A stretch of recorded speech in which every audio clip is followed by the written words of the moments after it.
Started, or let's we give people another minute or two to log in.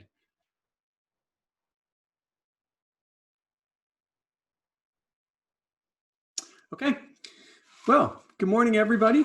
Welcome to BeOnline2020. My name is Joe Devlin. I'm the Vice Dean of Innovation and Enterprise at UCL in Brain Sciences, and I have the pleasure of being your co-host today, along with Joe Evershed, the founder of Cauldron and Gorilla, and as a result, it means that both of your hosts are named Joe, so you have no excuse for forgetting our name, to be totally honest. Okay, so my understanding is we've had over 1,000 people register for today, which I think reflects how excited we all are about the event. I'm certainly excited. I've been a Gorilla user for many years, very keen on online testing. I use it in a ton of my own work, and just looking at the fabulous speakers and the posters that we have today, it's obviously catching on, this online approach, and it offers some real benefits, not least of which is in the current lockdown situation. But I think even beyond that, it offers a ton of benefits. And the fact that it's evolving so quickly is what makes today's program so exciting. People are going to be talking about all of the many different ways that these tools can be used, and the strengths and limitations, the data quality issues, how we deal with them.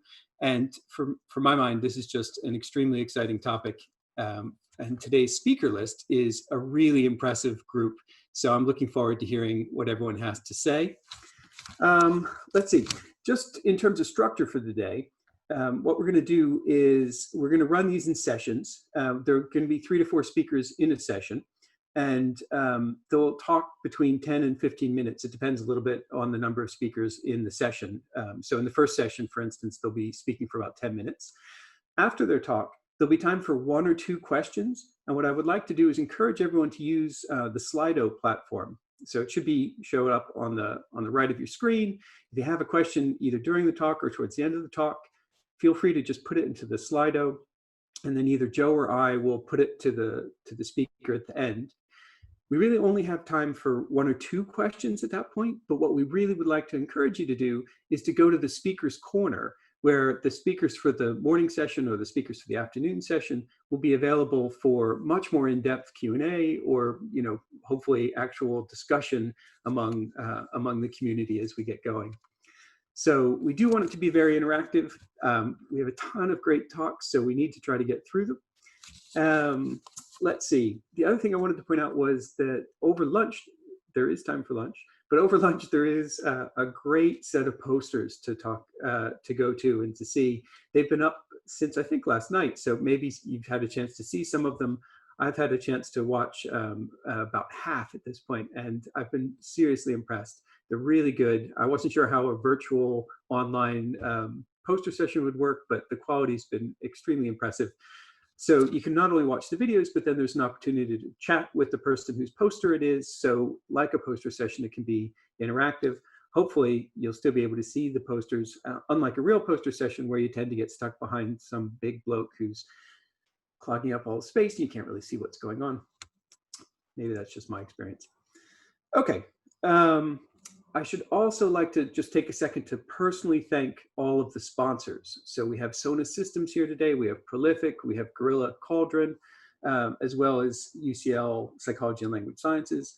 Look, they have virtual booths here all day long, and I would really encourage you to interact with them if at all possible.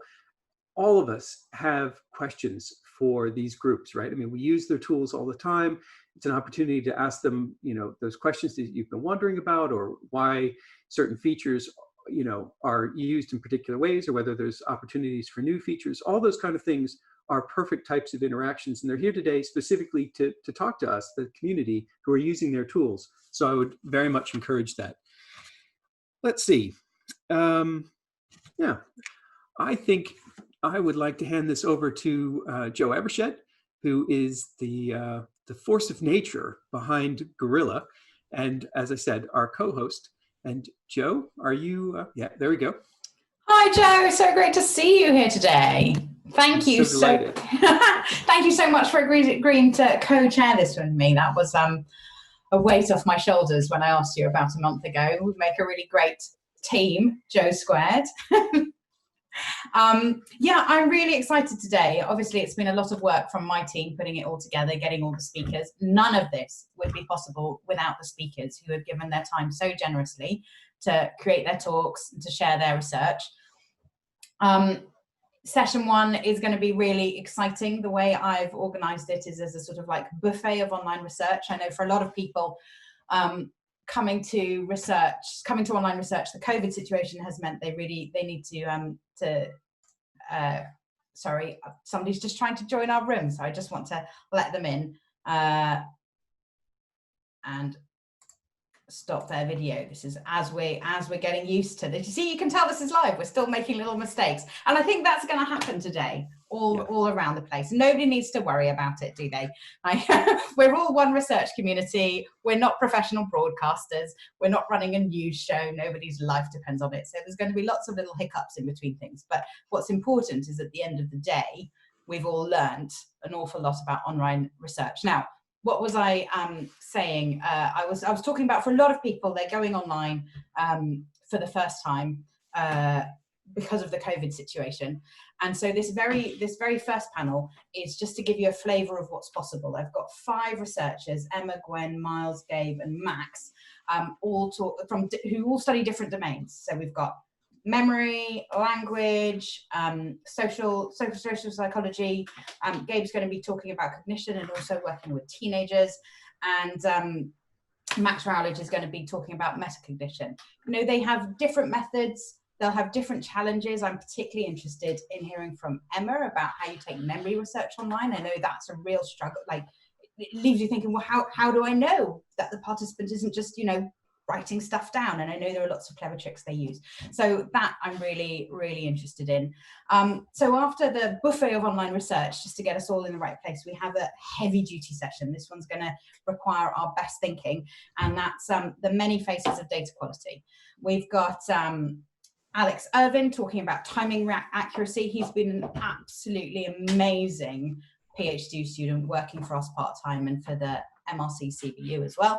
And he's spent the last 6 months with all these different technical setups, hammering keyboards. It's as anybody who's done it, it's painful and unforgiving work. It's really not rewarding until it all comes together at the end and you're like, phew, I've got the data that I need. But yeah, he's got a really interesting talk about the timing accuracy you can expect from a range of devices, a range of browsers, and a range of tools. We then have Emily Breeze talking about piloting. In order to run studies online, you have to pilot. You have to pilot again and again and again. The real trick, and I'm really waiting one day for somebody to do this, is you pilot your study, you get your data in, and you go, yes, that's perfect, on the pilot in your little group, and then you don't change anything at all, and you go live with your real study, because the temptation is always to just tweak one last thing and then set it live, and now you haven't piloted your live study. So I think Emily's going to be talking about that, and then we have Jenny Rodd talking about data quality and how you make sure that how you once you've got all your data in, what decisions you make on your data, and you probably pre-registered these criteria based on your pilot data, like who am I going to exclude and why am I going to exclude them, so that you end up with a really clean data set. I know Max is going to talk a little bit about that in session 1 as well. And then in session 3, so this is all happening before lunch. In session 3, we're going to have Daniel Richard talking about teaching research methods, teaching first-year UCL students to do online research from like pretty much day 1 of their undergraduate studies.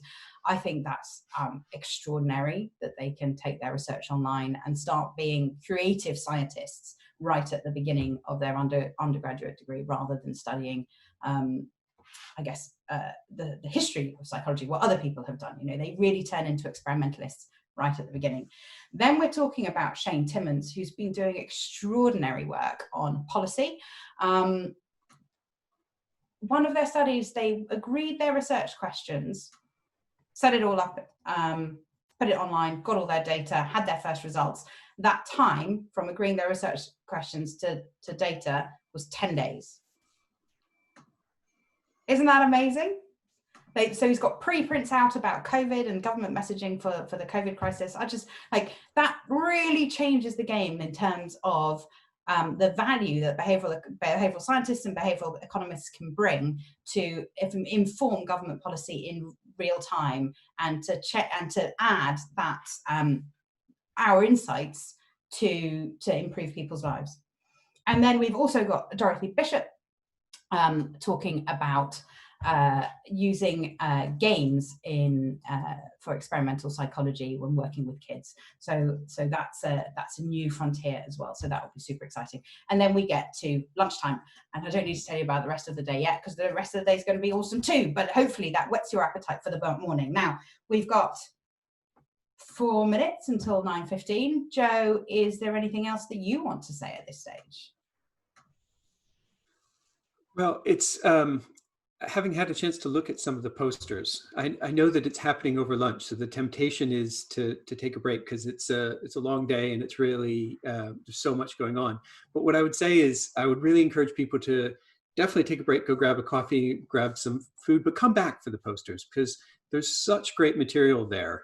So many people have been put a ton of effort into it. I mean, beautiful posters, very clear, audio, visual presentations of their material. So if you've already had a chance to see them, this is your chance to actually speak with the presenter. And if not, this is a chance to sort of, find the posters in the set that you find most interesting, get a quick view, and then, with any luck, get a chance to sit down and talk with some of the speakers. Nobody's going to mind if you're doing that while eating a sandwich. I think that that's totally understandable. So that is, that's certainly my plan. I'm going to sort of nip off, grab some food, and come right back for the poster sessions. The other thing that I think is really interesting today is that obviously we're going to learn a lot about the various tools that are available, but it goes beyond the tools, because I think it's how you use the tools that's really equally important. So issues around data quality that Joe has already mentioned not only are about how you look at your data, but how you then design your experiments in advance so that you have the relevant data